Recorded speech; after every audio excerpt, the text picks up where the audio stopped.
अस्सलाम वालेकुम, welcome to my channel Aristotle uncle. पहली वीडियो है, पहला टॉपिक है और टॉपिक है लेनी एज अ नरेटर। बब्सी सिद्वा का नावल है आइस कैंडी मैन। तो उसमें जो लेनी है मेन करेक्टर है उसको हम एज अ नरेटर देखेंगे कि उसका रोल जो है नरेटर का वो उसने कैसे प्ले किया है। लेकिन नरेटर होता क्या है?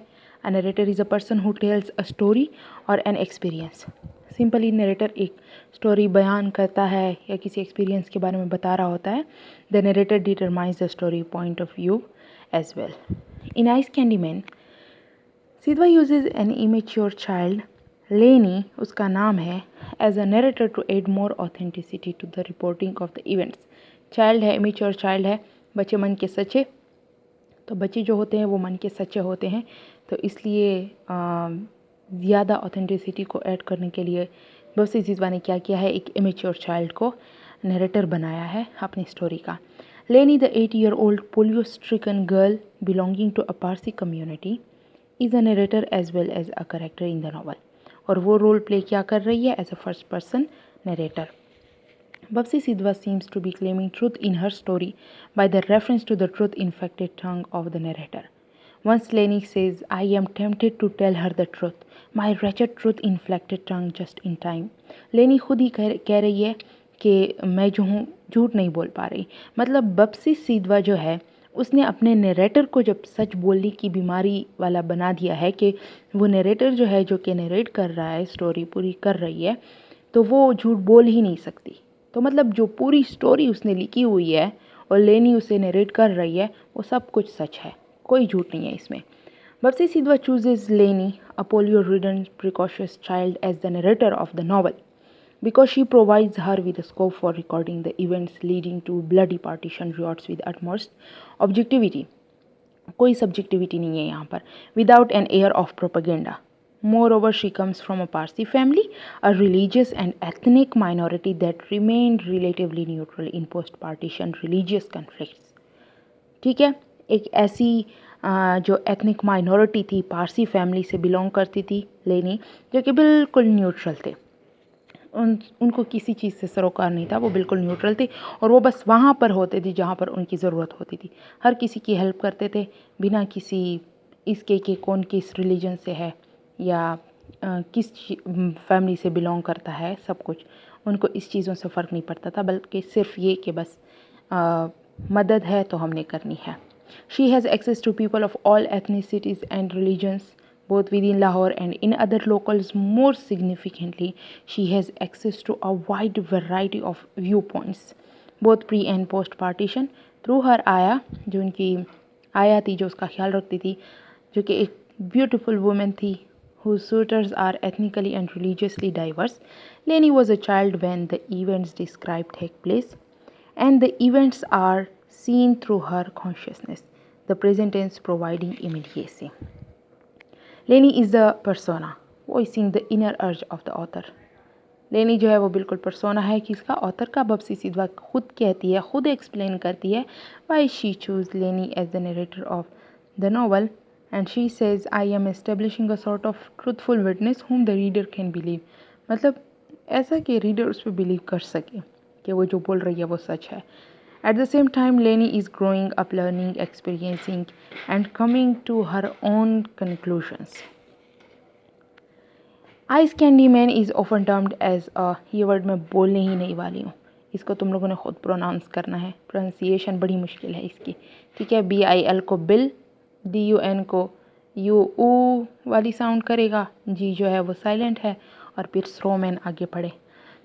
लेकिन इस टर्म का मीनिंग क्या है? The term means a novel which follows the development of the protagonist from childhood और adolescence into adulthood through a troubled quest for identity. और सेम जो होता है वो आइस कैंडी मैन होता है। Lenny's development from childhood to adolescence coincides with India's struggle for independence from Britain and the partitioning of the country into India and Pakistan.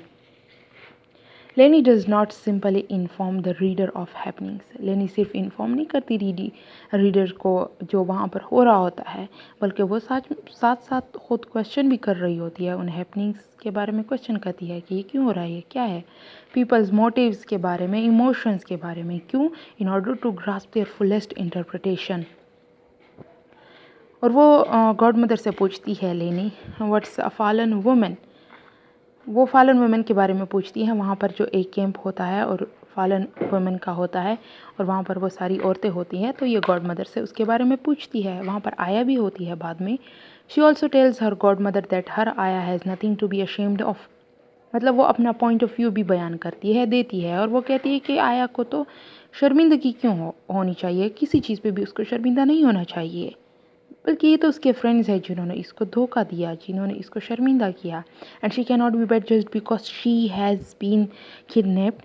और सिर्फ इसलिए कि किसी ने उनको अगवा किया तो ये बुरी हो गई, नहीं, ऐसा तो कुछ भी नहीं है, क्योंकि इसमें इसकी कोई गलती नहीं है, तो ये बुरी नहीं हो सकती।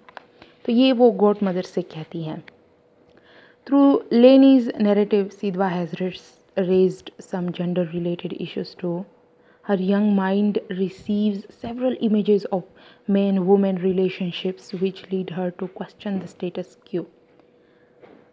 In Colonel Barucha's clinic, she notices a woman has to discuss her child's illness through her husband, as any direct conversation between genders was looked down upon by the society. मतलब एक माँ है जो कि अपने बच्चे की बीमारी के बारे में ज़्यादा जानती है। वो खुद अगर डॉक्टर से बात करके मतलब बीमारी के बारे में बताएगी तो वो डॉक्टर ज़्यादा अच्छे से समझ जाएगा। लेकिन उसको क्या करना पड़ रहा है, पहले हस्बैंड को बताना पड़ रहा है, फिर हस्बैंड को डॉक्टर को बताना पड़ रहा है, क्योंकि ये सोसाइटी में बुरा समझा जाता था कि बिल्कुल एक डायरेक्ट कन्वर्सेशन हो अपोजिट जेंडर्स के दरमियान। सही है, मतलब औरत और आदमी के दरमियान। During visits to Pirpindu, she meets Rana's sisters Khatija and Parveen of roughly her age who have already unquestioningly, अब ये वर्ड देखो, unquestioningly, बगैर किसी सवाल जवाब के, सही है, accepted their socially designated gender roles। मतलब बगैर किसी सवाल जवाब के उन्होंने वो अपना जो जेंडर रोल्स है उसको एक्सेप्ट कर लिया है। They were the responsible expressions of much older women. पहले से ही वो इतनी छोटी उम्र में वो बड़ी औरतें बन गई थी। उनके फेस जो है और वो जिस तरीके से शर्माती है, दुपट्टे से मुँह छुपाती है, वो बिल्कुल औरतें लग रही थी। और वो पहले से तैयार थी, शादी के लिए भी तैयार थी, बिल्कुल रेडी थी अपने हाथों पे मेहंदी सजाने के लिए। आयाज raw sexuality and ultimately it's destruction by force. आया उसकी जो रॉ सेक्सुअलिटी थी किसके साथ, मैसर के साथ, and ultimately it's destruction by force. By force किसने किया? Ice Candyman. Awaken profound responses in Leni, and she lays bare the gender-based structure of contemporary India. Leni also records how her mother, despite her modern lifestyle, is very much a traditional wife, almost servile in her desires to please her husband.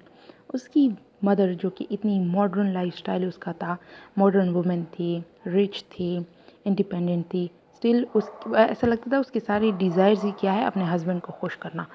और लेनी क्या कहती है कि अपनी mother के बारे में, she puts toothpaste on fathers toothbrush. ये भी किया करती थी वो। Removes his sandals, his socks if he is wearing socks, blows tenderly between his toes, and with cooing noises caresses his feet. However, the victimization of girls, women is not limited to man-woman relationships only. क्योंकि कभी कभार ना औरत औरत की दुश्मन हो जाती है, बन जाती है ना औरत औरत की दुश्मन, तो यहाँ पर भी ऐसा भी है।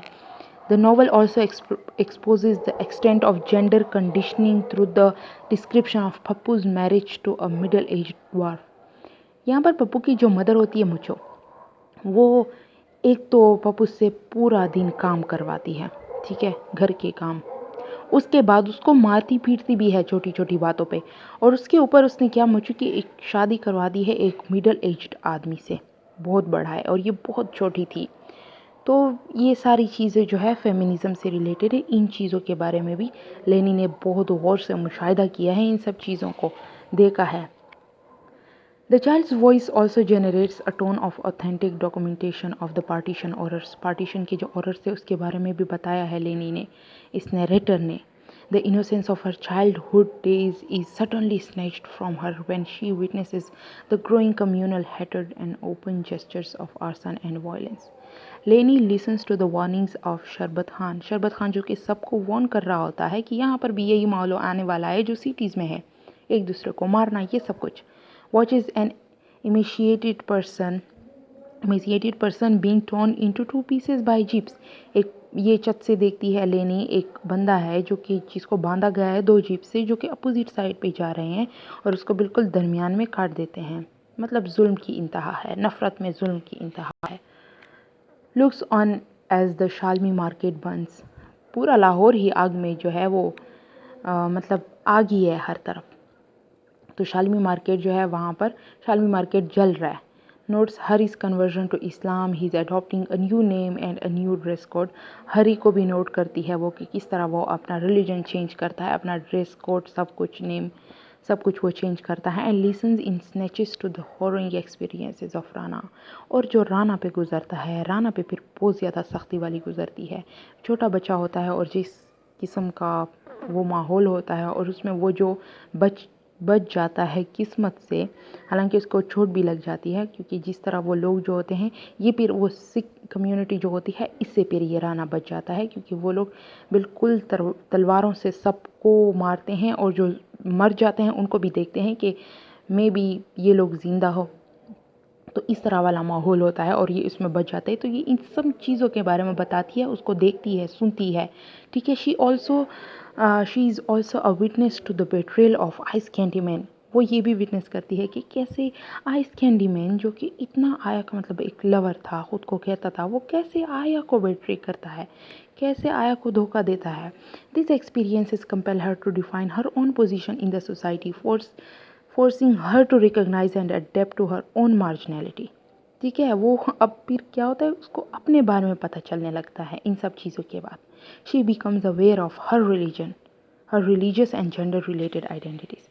पहले तो उसको लगता है कि सब सेम है, लेकिन अब फिर उसको पता चलने लगा है रिलीजन क्या है, जेंडर क्या है, ये सब कुछ जो डिफरेंसेस है ना, तो वो सारा पता चल रहा है अभी से.